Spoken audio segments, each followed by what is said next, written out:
Okay. Hi, everybody. I'll hang on for a second until I see some people jump in here.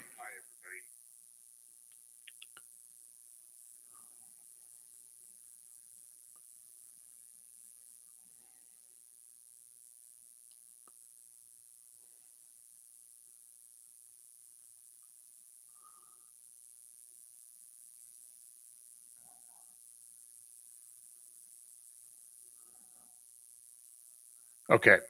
Thank you. So we're going to start. So just wanted to talk about a few things here today that are going on. Kind of a midweek update. I put some things on my Facebook page that talked about the uh, some things that had happened with the Catholic Church, and I'll get to those in just a moment. But let me over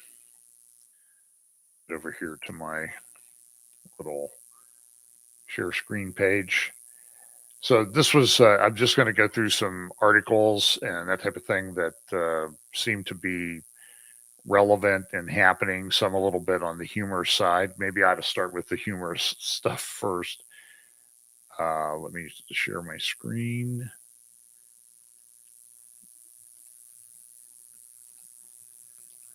This is an article from All Israel News. That's Joel Rosenberg's organization. That's some of the people that are involved with that. When I was at the media summit, I guess it's been 4 weeks ago now. And are we living in the end times? And the answer to the question is that based on surveys, 40% of all Americans say yes, they do believe we're living in the end times. And that's interesting when you see secular people start to say that. And about 63% of evangelicals do.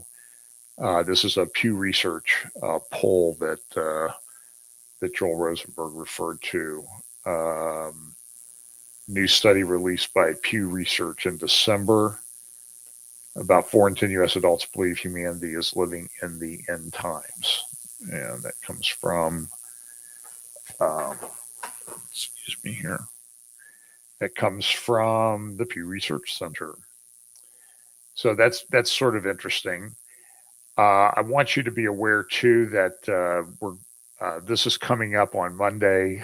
I am going to try to monitor this as much as possible.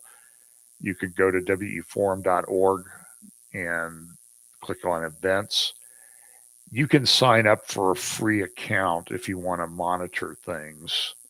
Cooperation in a fragmented world. And it's interesting that usually, so that starts on Monday in Davos, Switzerland.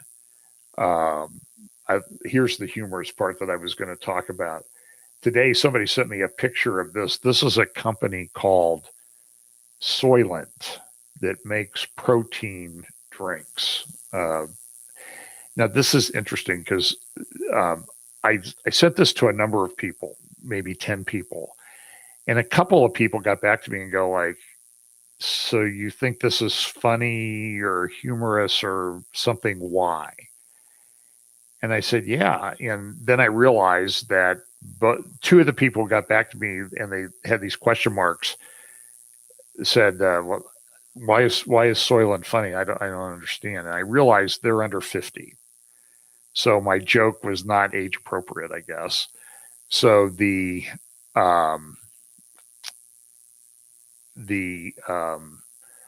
Soylent Green was a movie back about 1972, starred Charlton Heston, and it had this guy.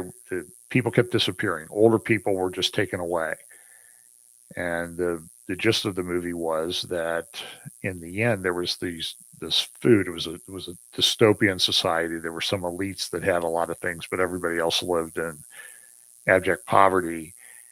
But they would be fed this Soylent Green, these wafers. And the gist at the end was that Soylent Green was people. It was about cannibalism. And so now here so somebody sent me a picture of this and I looked it up on Amazon and you can go and you can buy Soylent. It's either a clever marketing thing, it's to warn us about something, or it's the worst marketing thing in history. So there's this one. They even have the what I call the Davos party pack of all the different flavors: banana mint chocolate, strawberry creamy chocolate. So I'm just I don't know. I found it to be humorous and troubling at the same time because of what it really shows. I'm going to talk about this some more in the future. This is a map that I made up. I actually found a place where you could generate a map like this.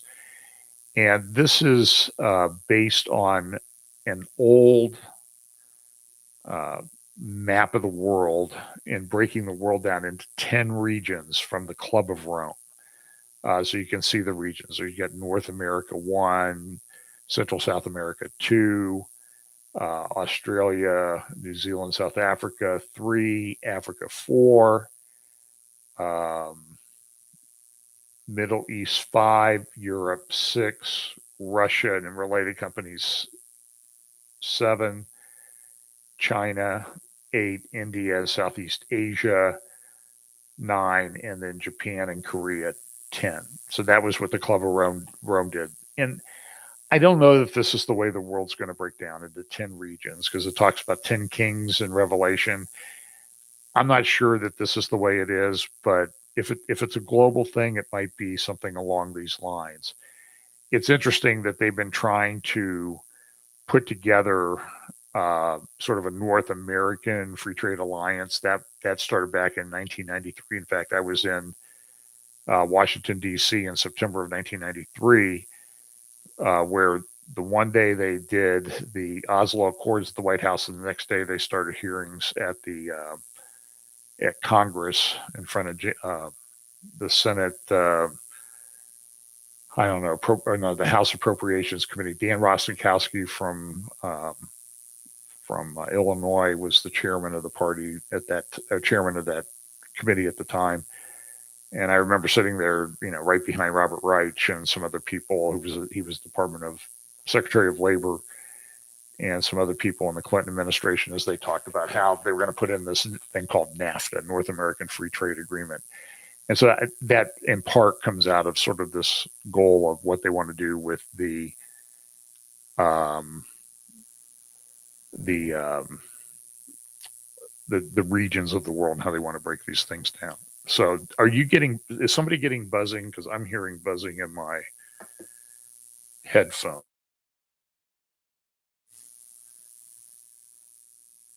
And I'm not sure what's going on here. I'm going to try something. Hang on.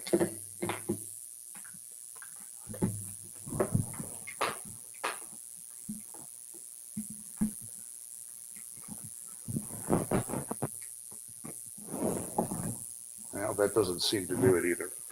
So I apologize for that. I do not know what the buzz is. Let me try one more thing here.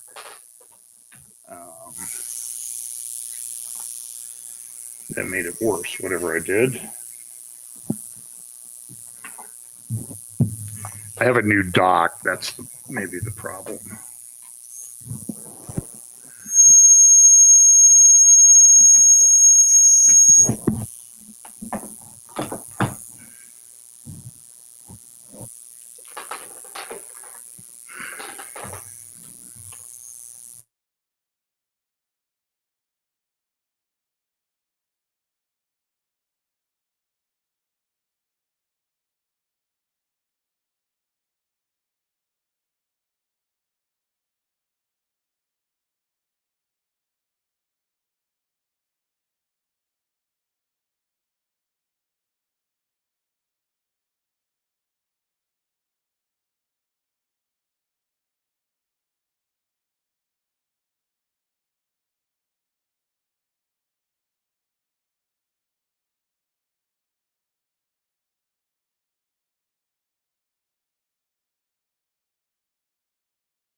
might be back. So somebody would just say, I look fine. I apologize for that. I got a new dock because I thought that would improve everything, and then everything just went completely bonkers.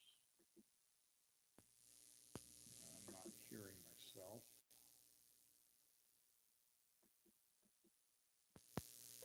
Okay, can you hear me now?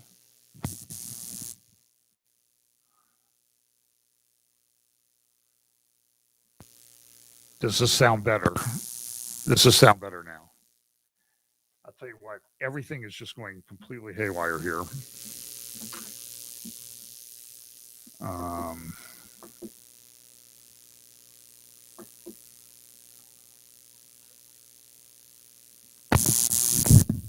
okay. Um, okay. If you can hear me, I think I'm not sure what happened. Everything just went completely haywire here. I mean, everything started crashing. So let's go back to where I was talking about um, some of these things. So this is the Club of Rome app. Apologize for this. I'm so embarrassed that this happened. And let's see. So I'm just going to go with it. Okay. So this Club of Rome, 10 regions. I don't know if this is the way it's going to work out. This is one of these things where, this is one of the views of Bible prophecy, and we have to kind of just see how things are going to happen, how they're going to work out. So now I'm kind of off my game here. So the World Economic Forum is coming up.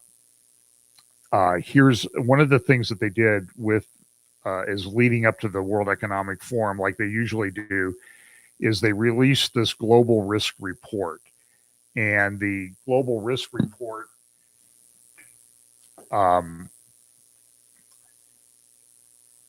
talks about the different things that they think that are going to happen. So they talk about the biggest risks. These are the biggest risks in the world. And one of the things they're talking about, and this is what they're going to talk about. So you can see they have their little strategic intelligence thing that that sort of almost looks like the Charlie Victor thing. And they talk about global risk, and they talk about the interconnectedness of everything, and how that this is going to be a major theme at the Davos conference coming up on Sunday. So that's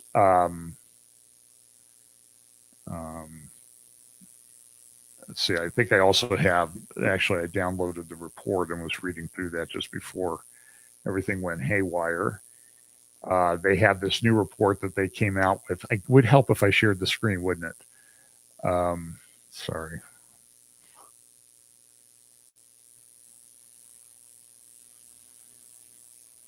So just so you people know that sometimes I do these with guys who have like a whole staff, and sometimes we're like 15, 20 minutes working through issues. So the World Economic Forum Global Risk Report, and you can see in this Global Risk Report, and I'll try not to move too quickly through this because I don't want to make people sick, but they have this grid that they've come up with on the different things that they consider to be the great global risk. And they always release this just before the Davos conference. So this one just came out within the last day or so.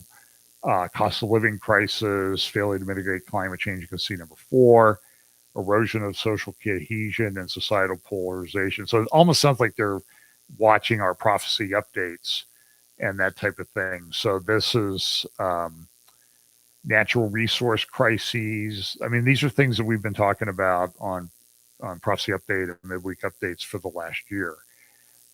They also will, for example, they have this global risk landscape and interconnections map, and they show how all of these things are connected. For example, interstate conflict is connected to terrorist attacks, is connected to use of weapons of mass destruction, ineffectiveness of multilateral institutions, geoeconomic confrontation, large-scale involuntary migration as a result of interstate conflict. So it's a good map to show how they think everything is interconnected. And in fact, one of the things that they use in their language is, you can see here, the interconnectedness of global risk and crises is giving rise to the threat of polycrises in the years to come. The 2020s, they say, have gotten off to a disruptive start. Boy, that's an understatement. From Charlie Vector 019er to war in Europe, as the World Economic Forum's Global Risk Report explains, these have ushered in a fresh series of crises in food and energy, problems that decades of progress had sought to solve. In other words, we're sort of going back to the drawing board. And this plays directly into the thing that Klaus Schwab and the World Economic Forum and the globalists have been pushing for the last couple of years. They have been talking about the Great Reset. So if you, I don't know, I'll try to click on this and see what happens. Sometimes you have to sign in on these things to, well, okay, so here you go. This is the how the World Economic Forum Strategic Intelligence website looks. So you see global risk, and if you click on economic stability, you can go here, and then they give you, once, if I was logged in, you would see article after article all the way down the side here that would give you articles, digital rights. That's an interesting thing. You remember the comment from Pippa Malmgren at the World Government Summit in the United Arab Emirates in Dubai last year, where she talked about, well, you know, we get this digital stuff coming, and digital identity and digital currency, and we need a digital bill of rights. And that's one thing you've not seen anybody develop or anybody propose or anything like this. In fact, as the central bank digital currencies get rolled out, if you want to follow that, there is a thing called cbdctracker.org. cbdctracker.org, central bank digital currency tracker.org. And you can see how each, and you can just hover over each state and see how they're doing. So, for example, in Canada, they're into a pilot program of CDBC. Some are they're in a proof of concept. So there's a progression. You have, I think a couple countries have canceled their programs. You have a research. That's what the U.S., Mexico, Argentina are in. Then you have a proof of concept where they get a little bit more specific. And I think this needs to be updated with the United States, because we have like 10 or 12 banks that are working on this. Then you get to the proof of concept stage, like Russia, Ukraine, Iran, Turkey. They're all in the proof of concept stage on this central bank digital currency. Then they have pilot programs where they actually start rolling it out. And I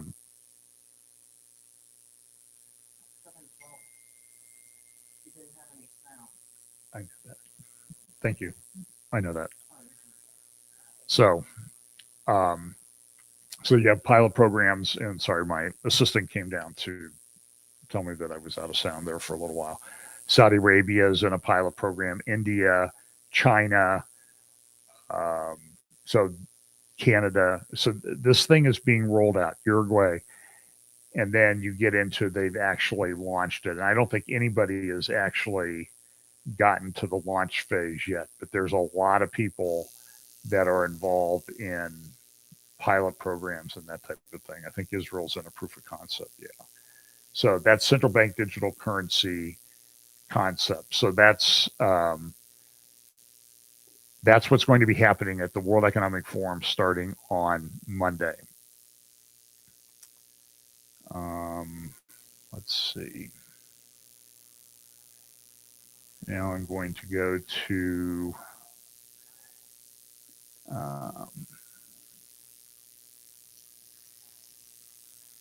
this series of stories. I picked up on this on a podcast today, that there have been some interesting developments in the Roman Catholic Church.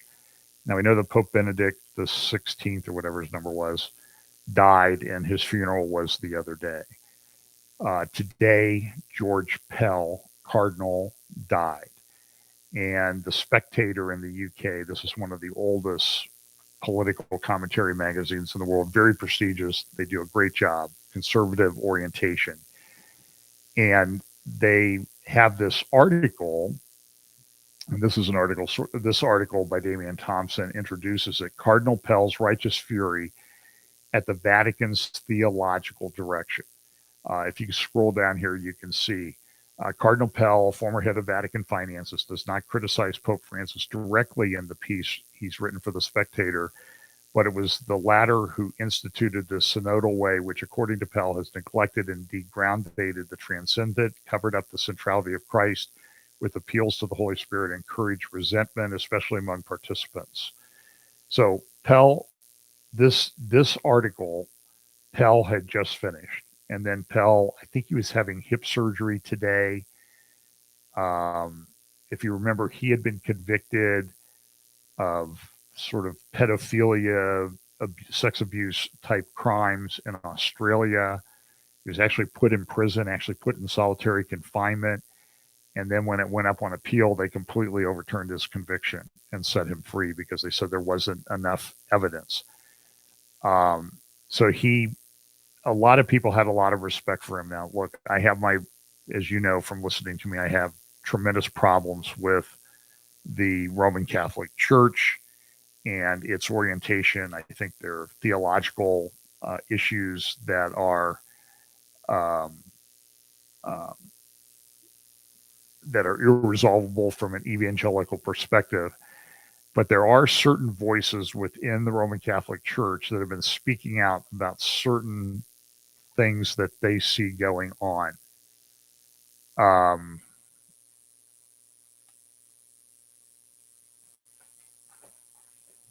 Can I ask a question? Are you still getting a buzzing sound? Somebody just indicate in the comments. Because I'm not hearing anything in my headphones. That's why I'll just keep talking. I may have to just take this one down. And so anyway, so Pell is convicted of sex abuse crimes. He's found, then his conviction is overturned. And so there's a lot of people within the Roman Catholic Church that have a lot of respect for him. And but again, that I'm not saying that I don't think there are severe theological issues here.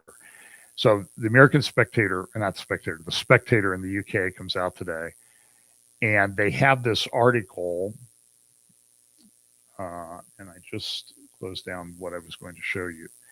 Pell actually came out today and was really pretty critical of Pope Francis without saying so. And this article was published today, like the day he died. It was like the last thing that this guy wrote. And so you've seen some guys in the Roman Catholic Church, Cardinal Pell, Archbishop Vigano, and others have been speaking out about this globalism, wokeism, Marxist, communist, evil takeover of everything. It's also interesting. This article came out today. This is by Rob Dreher in the American Conservative. And he's talking about the fact that he was visiting some friends, and they mentioned to him that there was a very important letter that Pope Benedict had written back in 2015, but they were not going to talk about it until Pope Benedict died. Well, now the Pope Benedict has died and had his funeral. Dreher called up the guy, and he said he was visiting him in Bratislava, a guy named Vladimir Palko. And he said, can you tell me what this article, what this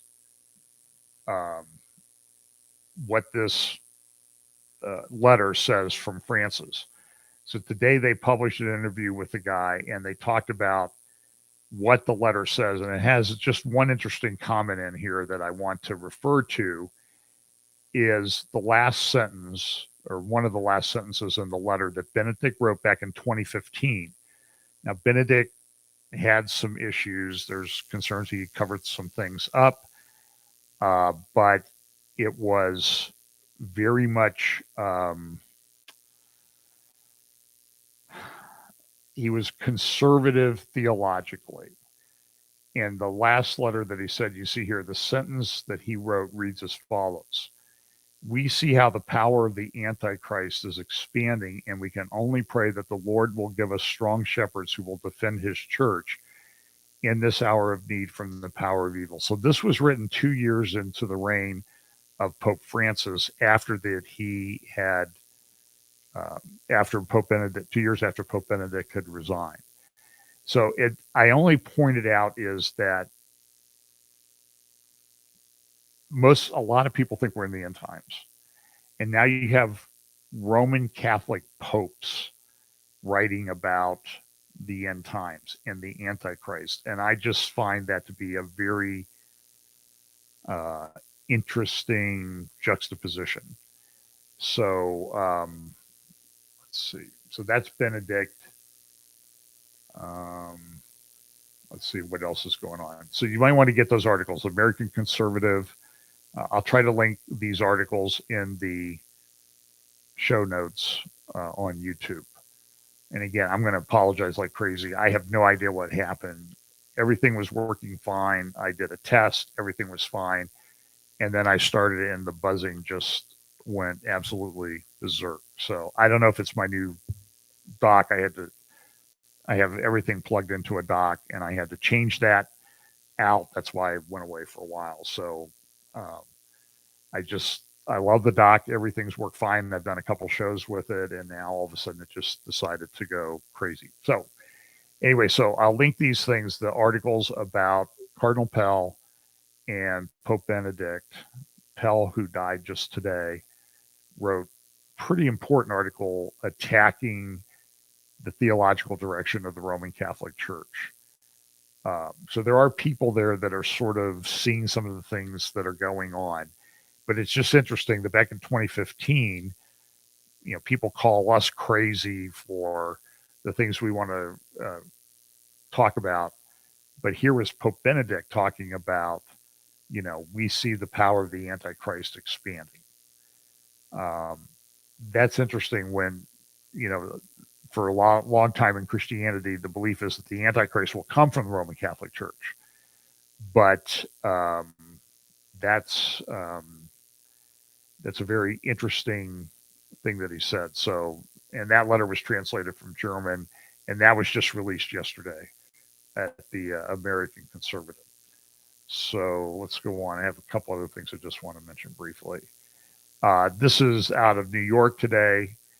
There's also the Consumer Product Safety Commission came out and they said, "Hey, we want to ban gas stoves and furnaces in new construction because we got to get rid of them. Climate change, they're not safe, and that type of thing." Now, the Biden administration got a lot of blowback on this one, and they came out to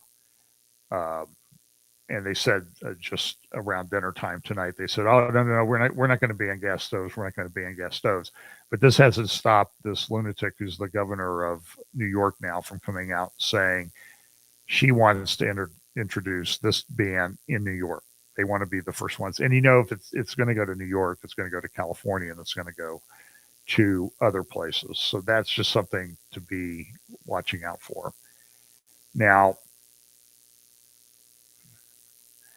I mentioned this a little bit last week. I'm going to try to play an audio clip here. We'll see. Just cross your fingers and hope that goes okay. Ben Gvir went up on the Temple Mount last week. The reaction to that has been everybody melted down. He went there on Tuesday. By Thursday, they were having meetings at the UN Security Council. Oh, look at this. He went up on the Temple Mount. He was storming. The Arab newspapers were saying he was storming the Temple Mount. And he visited the flashpoint. And that's what I titled the Temple Mount flashpoint. That's sort of the epicenter of everything, the hatred of the Jews and Israel and that type of thing. So Ben Gvir goes up there and talks about it. does this. Now, in probably tomorrow's Wall Street Journal, there's going to be another article. This looks like the backside of Rabbi Yehuda Glick, uh, who was in the Knesset there for a while. He's been a big Temple Mount proponent. And so this article is going to be, I think, in tomorrow or the weekend's Wall Street Journal. It was just released late this morning. A sacred Jerusalem site becomes a flashpoint with Israel's rightward shift. The interesting thing about this is, it was this. Remember when Trump put in or moved the embassy to Jerusalem? Everybody said this is going to be inflammatory. This is going to ignite a war between Israel and the Arabs and the United States and the Arabs over this move. And what happened? Exactly what happened? Nothing happened. And it's interesting. They said if Ben-Gvir goes up there in the Temple Mount, Hamas is going to do this and somebody else is going to do this. And it's just going to be it's a flashpoint and it's going to ignite the Arab world. They're complaining in their newspapers and everything, but nobody's doing anything about it, which is kind of an interesting response. So I think the way that the religious parties in the Israeli government now will react is that they're going to try to do more things because they haven't seen a strong reaction. So just pay attention to that. And we'll talk a little bit more about that on Sunday about this flashpoint of the Temple Mount. And I went through some of the history of the Temple Mount and that type of thing. I want you to know, though, that there are different proposals about the Temple Mount. I've mentioned this article before. I found this over at templemount.org. I think that's Lambert Dolphin's website. And it had this thing here, the third temple for all humankind on the Temple Mount of Jerusalem. And so this is a Jewish architect. He's lived in Israel for 30 years now. And he was proposing sort of that don't really need a temple. We can make this an ecumenical house of all faiths on the Temple Mount. Now, I don't know that this has gotten any traction, and I haven't, obviously, because I haven't seen anybody else talk about it. But his proposal was to take the Dome of the Rock and make it into, you see the Dome of the Rock here, and it's 8-sided building. That's because it's built on an 8-sided Byzantine church foundation that was destroyed there by the Muslims when they took over the Temple Mount in the 600 AD range. And so they proposed 8 wings, 4 for each religion. So they have Islam, Islamic mysticism. They have a Jewish wing and Jewish mysticism. They have a Christian wing and Christian mysticism. And then they have Hinduism and Hindu mysticism or Buddhism. And this is where all the nations of the world can gather. Now, look, I don't know if this is the way it's going to go, but I'm just telling you that this is what one of the proposals is. Now, I don't know that they need a temple for all of this to happen. I think they could have just a tabernacle. When you look at the prophecies, it talks about he stands in the holy place. And the desecration is the altar, and the altar was not in the temple. So Antiochus Epiphanes, however you want to say that, Antiochus Epiphanes, he desecrated an altar that was outside the temple. So I don't know that they need the temple. The holy place is this area that God has set aside as holy. That's one of the words that's used. So it could be a lot of speculation. It could be a tabernacle. It's something that could be built very quickly, put up very quickly. I've heard they have something in storage. I've never been able to confirm that to my satisfaction. So just pay attention to that. Let's see, what else do we have here? The other interesting thing that's going on in connection with this is that Israel is now sanctioning very heavily the Palestinian Authority. And it may be that it is this sanctioning that's caused Hamas and others not to respond to the Ben Gvir visit to the Temple Mount. I'm not sure about that. Um, I'm just throwing that out there. Now, I've talked about this a number of times. This is an article from the Wall Street Journal back on June. I think it appeared in the Wall Street Journal on June 10th or 11th in the Saturday edition. A Jordanian future for the West Bank. When this dispute came up, King Hussein, or I'm sorry, King Abdullah II of Jordan came out and said, "Oh, we don't want any of these things up. We're the custodian of the holy sites, and we want to maintain the status quo."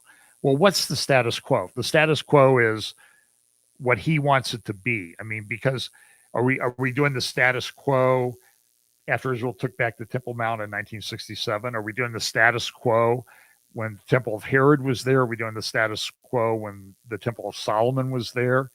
What's the status quo? And of course, King Abdullah says, well, the status quo is what the Muslims are in charge of everything up there, and we can determine who's going to pray and that sort of thing.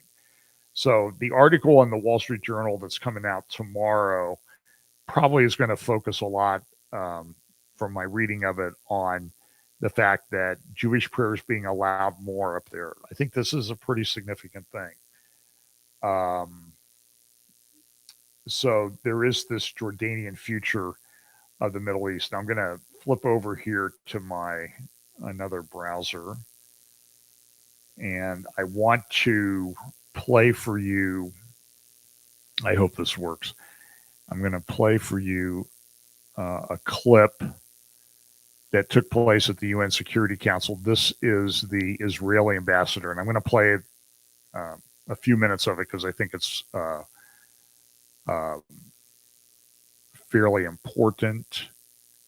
And I'm going to go to the Chrome tab. Share. And excuse me, I'm going to have to redo that because I don't think I clicked on audio.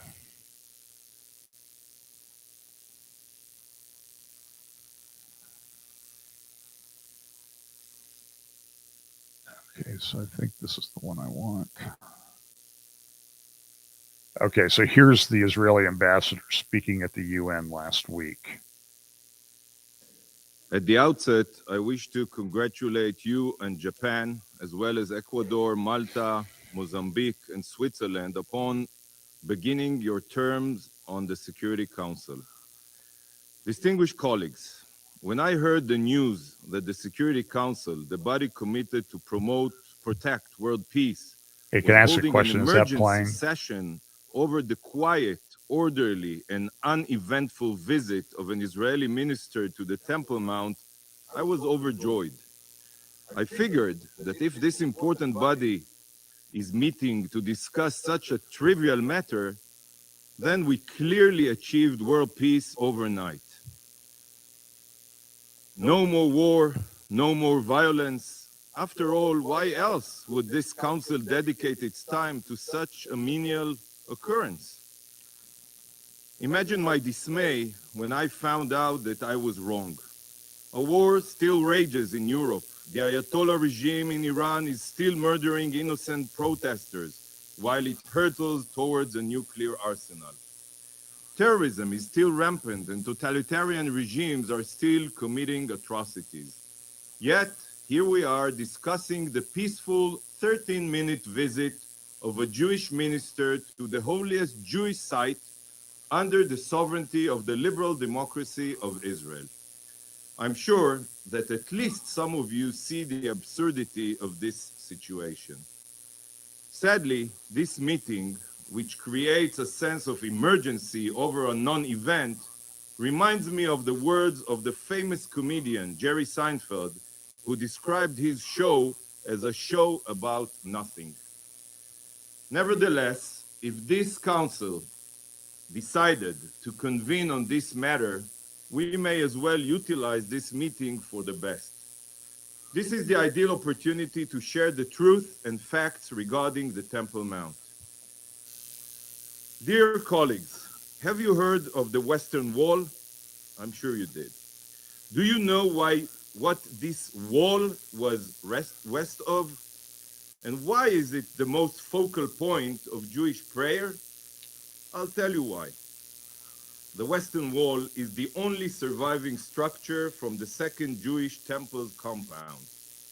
Our temple, that was located on the Temple Mount, was the holiest place to the Jewish people, but it was destroyed by others, and we were left only with its Western Wall. Many don't know this, and I'm not surprised. After all, for years now, the Palestinians have orchestrated and advanced a poisonous campaign to obliterate any trace or connection between the Jewish people and the Temple Mount. Well, you can go and watch that. But what was interesting in that speech, he really sort of said, that Jordan has been in control of this area. They controlled the West Bank, and the Jordanian ambassador came out the next day and said, "We never controlled the West Bank. What are you talking about? Jordan destroyed the Jewish quarter of the Old City between 1948 and 1967. They controlled the whole thing, and it's just a complete bold-faced lie that they're doing." So, listen, this is a situation to watch. I think it's going to be a bit of a flashpoint. So, I'm going to, if you have any questions, give me some quick questions. I think I'm going to terminate this now. And again, I apologize for the complete disruption of everything. I appreciate your patience. I'll have to go back and edit this and repost the video tomorrow when I can get a copy of it. So, any quick questions?